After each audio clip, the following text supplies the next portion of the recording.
Hello, my name is Gary, and I was raised in the Western United States, so I'm a native English speaker. I hope that you will enjoy this YouTube channel. Thank you for joining us. The Red-Headed League by Sir Arthur Conan Doyle. Small, stout-built, very quick in his ways, no hair on his face, though he's not short of 30, has a white splash of acid upon his forehead. Holmes sat up in his chair in considerable excitement. "I thought as much," said he. "Have you ever observed that his ears are pierced for earrings?" "Yes, sir. He told me that a gypsy had done it for him when he was a lad."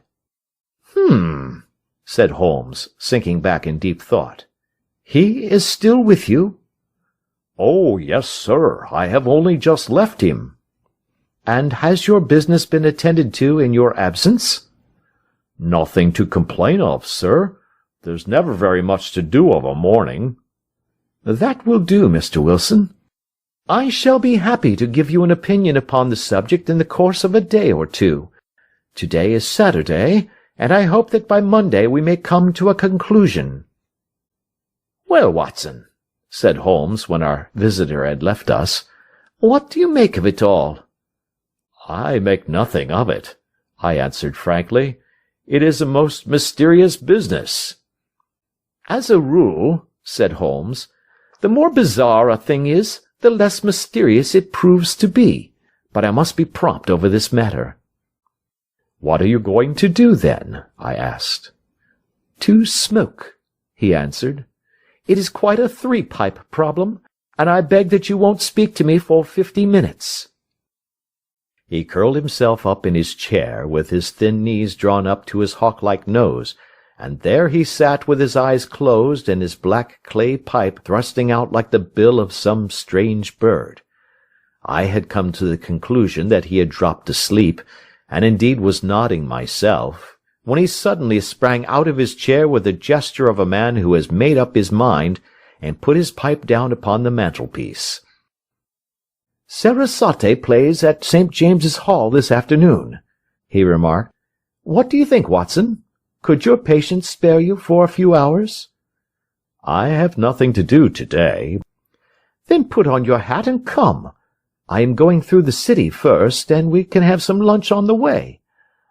We travelled by the Underground as far as Aldersgate, and a short walk took us to Saxe Coburg Square, the scene of the singular story which we had listened to in the morning. It was a poky, little, shabby, genteel place, where 4 lines of dingy, 2-storied brick houses looked out into a small railed-in enclosure, where a lawn of weedy grass and a few clumps of faded laurel bushes made a hard fight against a smoke-laden and uncongenial atmosphere. 3 gilt balls and a brown board with Jabez Wilson in white letters upon a corner house announced the place where our red-headed client carried on his business. Sherlock Holmes stopped in front of it with his head on one side and looked it all over, with his eyes shining brightly between puckered lids. Then he walked slowly up the street, and then down again to the corner, still looking keenly at the houses. Finally he returned to the pawnbroker's, and, having thumped vigorously upon the pavement with his stick 2 or 3 times, he went up to the door and knocked. It was instantly opened by a bright-looking, clean-shaven young fellow who asked him to step in. "Thank you," said Holmes. "I only wish to ask you how you would go from here to the Strand." "3rd right, 4th left," answered the assistant promptly, closing the door. "Smart fellow, that," observed Holmes as we walked away. "He is, in my judgment, the 4th smartest man in London, and for daring I am not sure that he has not a claim to be 3rd. I have known something of him before." "Evidently," said I, "Mr. Wilson's assistant counts for a good deal in this mystery of the Red-Headed League. I am sure that you inquired your way merely in order that you might see him." "Not him." "What then?" "The knees of his trousers." "And what did you see?" "What I expected to see." Why did you beat the pavement?" "My dear doctor, this is a time for observation, not for talk. We are spies in an enemy's country. We know something of Saxe-Coburg Square. Let us now explore the parts which lie behind it." The road in which we found ourselves as we turned round the corner from the retired Saxe-Coburg Square presented as great a contrast to it as the front of a picture does to the back. It was one of the main arteries which conveyed the traffic of the city to the north and west. The roadway was blocked with the immense stream of commerce flowing in a double tide inward and outward, while the footpaths were black with the hurrying swarm of pedestrians. It was difficult to realize, as we looked at the line of fine shops and stately business premises, that they really abutted on the other side upon the faded and stagnant square which we had just quitted. "Let me see," said Holmes, standing at the corner and glancing along the line. "I should like just to remember the order of the houses here. It is a hobby of mine to have an exact knowledge of London. There is Mortimer's, the tobacconist, the Coburg branch of the City and Suburban Bank, the Vegetarian Restaurant, and McFarlane's carriage-building depot. That carries us right on to the other block. And now, Doctor, we've done our work, so it's time we had some play. A sandwich and a cup of coffee, and then off to Violin Land, where all is sweetness and delicacy and harmony, and there are no red-headed clients to vex us with their conundrums." My friend was an enthusiastic musician, being himself not only a very capable performer, but a composer of no ordinary merit. All the afternoon he sat in the stalls, wrapped in the most perfect happiness, gently waving his long, thin fingers in time to the music, while his gently smiling face and his languid, dreamy eyes were as unlike those of Holmes the sleuth-hound, Holmes the relentless, keen-witted, ready-handed criminal agent, as it was possible to conceive. When I saw him that afternoon so enwrapped in the music at St. James's Hall, I felt that an evil time might be coming upon those whom he had set himself to hunt down. "You want to go home, no doubt, Doctor?" he remarked as we emerged. "Yes, it could be as well." "And I have some business to do which will take some hours. This business at Coburg Square is serious." "Why serious?" "A considerable crime is in contemplation. I have every reason to believe that we shall be in time to stop it. But today being Saturday rather complicates matters. I shall want your help tonight." "At what time?" 10 will be early enough. I shall be at Baker Street at 10. "Very well. And, I say, Doctor, there may be some little danger, so kindly put your army revolver in your pocket." He waved his hand, turned on his heel, and disappeared in an instant among the crowd. I trust that I am not more dense than my neighbors, but I was always oppressed with a sense of my own stupidity in my dealings with Sherlock Holmes. Here I had heard what he had heard, I had seen what he had seen, and yet from his words it was evident that he saw clearly not only what had happened, but what was about to happen, while to me the whole business was still confused and grotesque.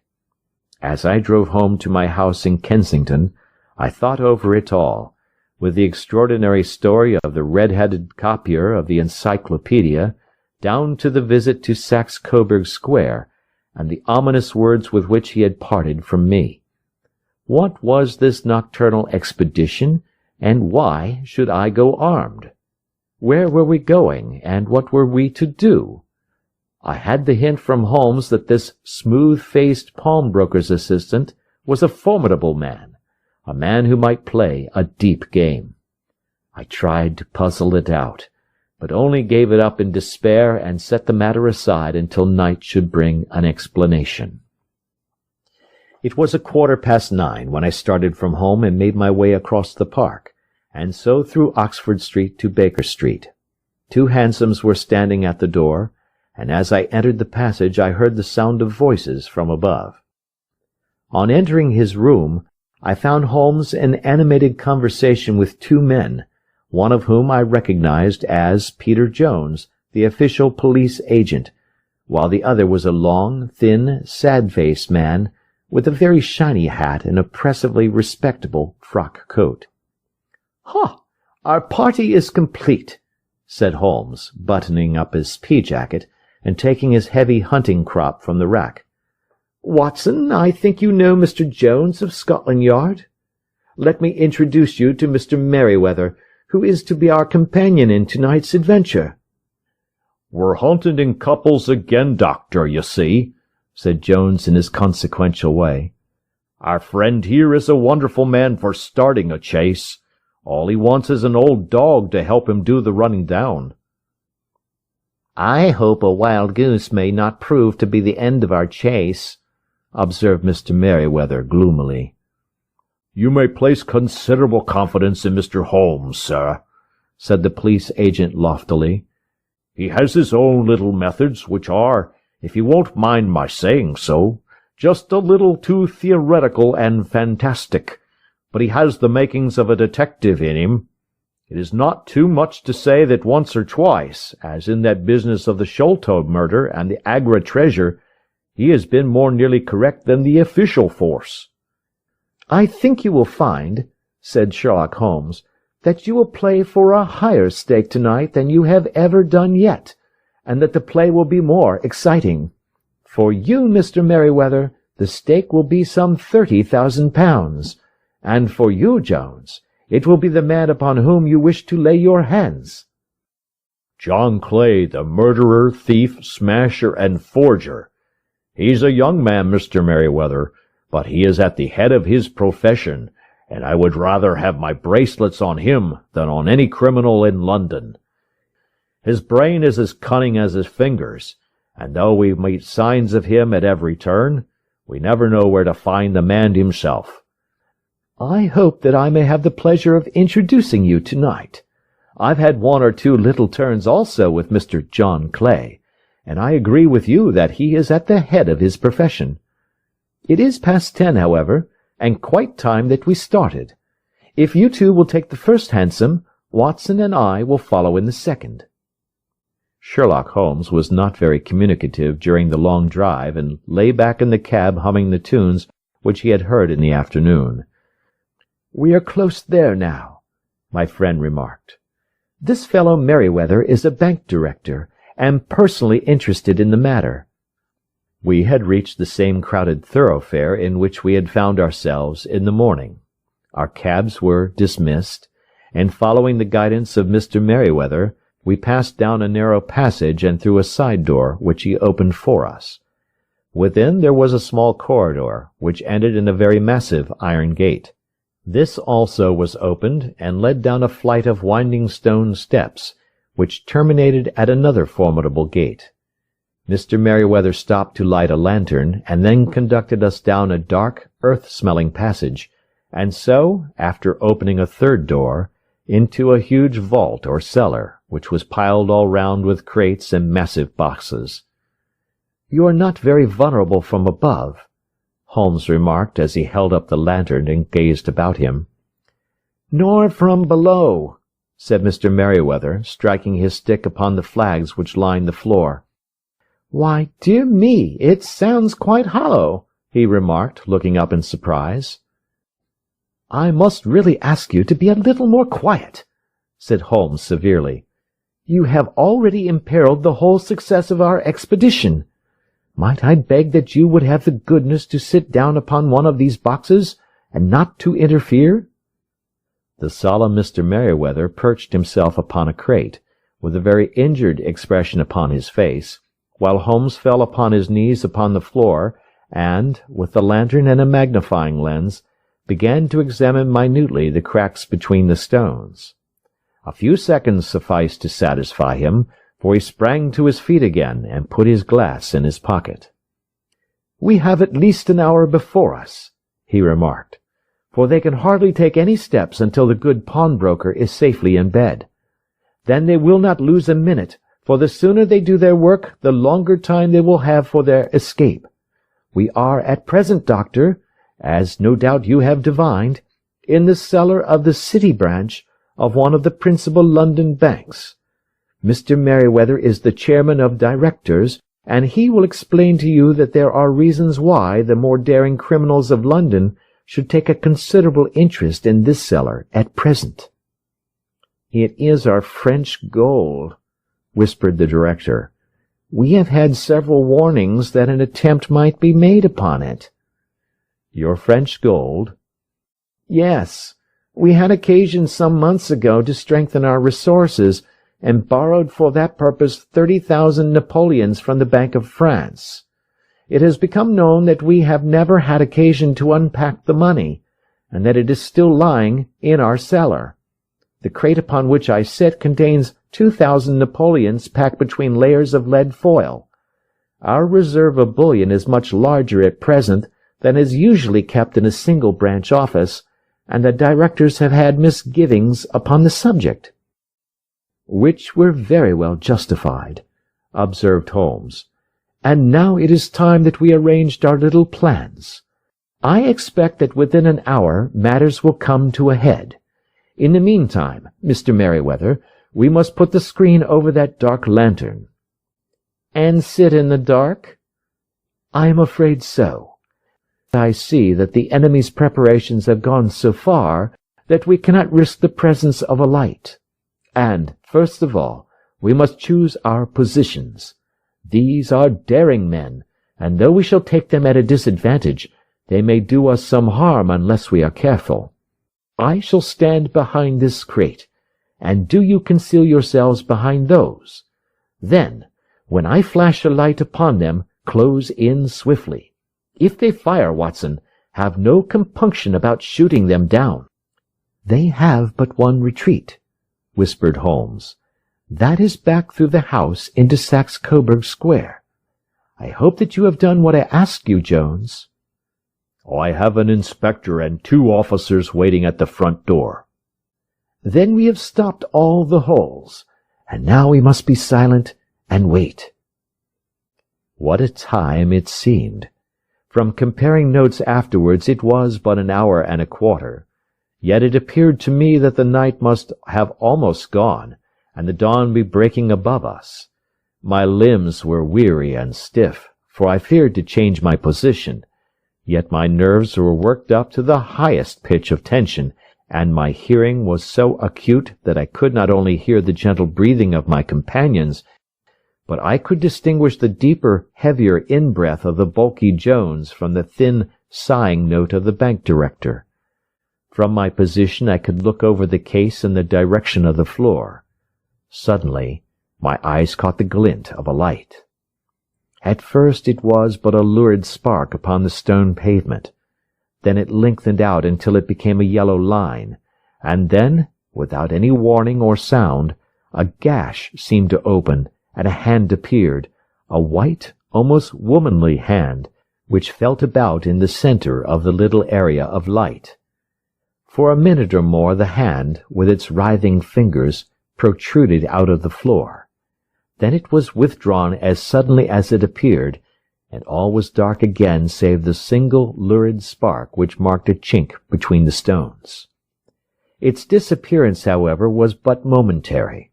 With a rending, tearing sound, one of the broad white stones turned over upon its side and left a square, gaping hole, through which streamed the light of a lantern.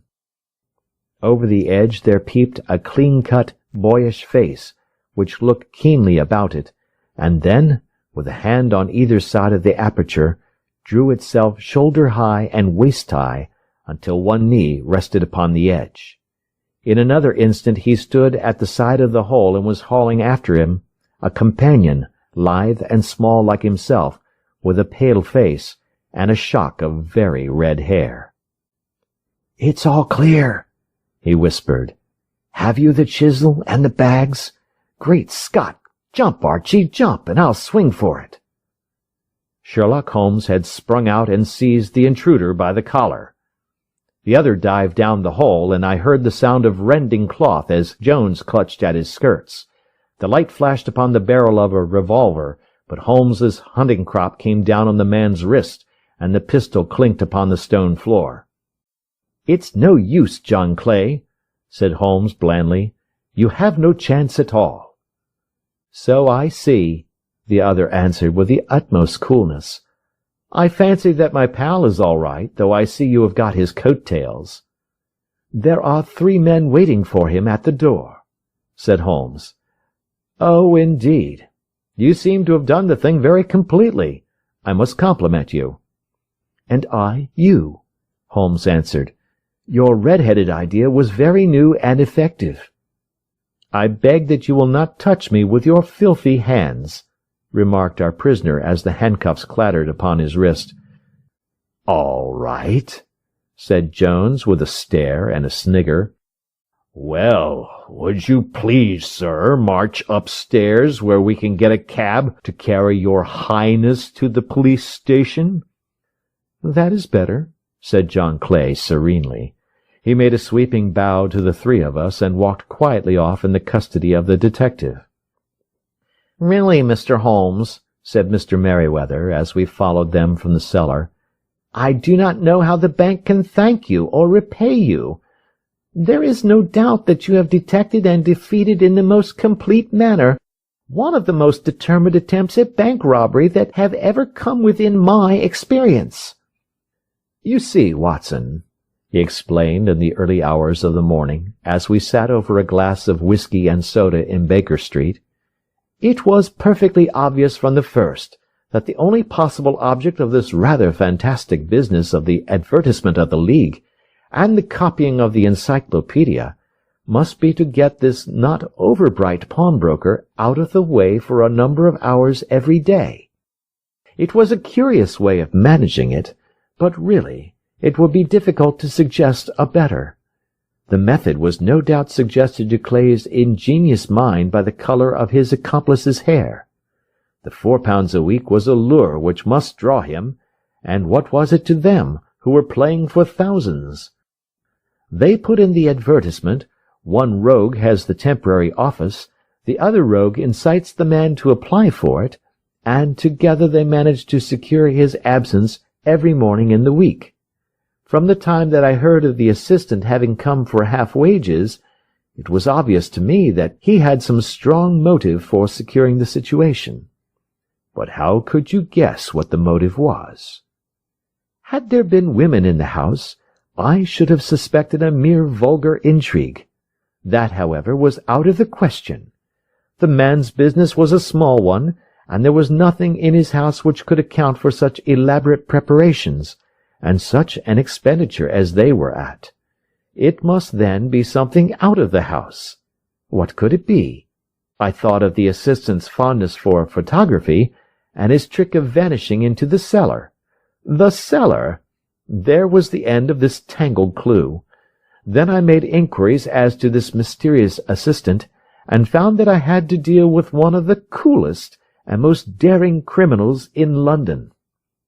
He was doing something in the cellar, something which took many hours a day for months on end. What could it be, once more? I could think of nothing save that he was running a tunnel to some other building.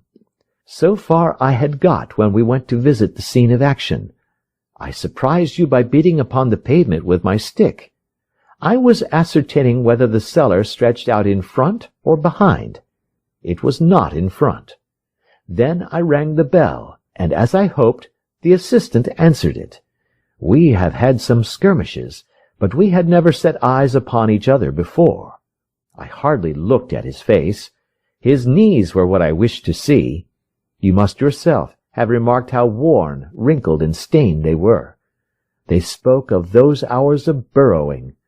The only remaining point was what they were burrowing for. I walked round the corner, saw the City and Suburban Bank abutted on our friend's premises, and felt that I had solved my problem. When you drove home after the concert, I called upon Scotland Yard and upon the chairman of the bank directors, with the result that you have seen. And how could you tell that they would make their attempt tonight? I asked. Well, when they closed their League offices, that was a sign that they cared no longer about Mr. Jabez Wilson's presence. In other words, that they had completed their tunnel. But it was essential that they should use it soon, as it might be discovered, or the bullion might be removed. Saturday would suit them better than any other day, as it would give them 2 days for their escape. For all these reasons, I expected them to come tonight." "You reasoned it out beautifully," I exclaimed in unfeigned admiration. "It is so long a chain, and yet every link rings true." "It saved me from ennui," he answered, yawning.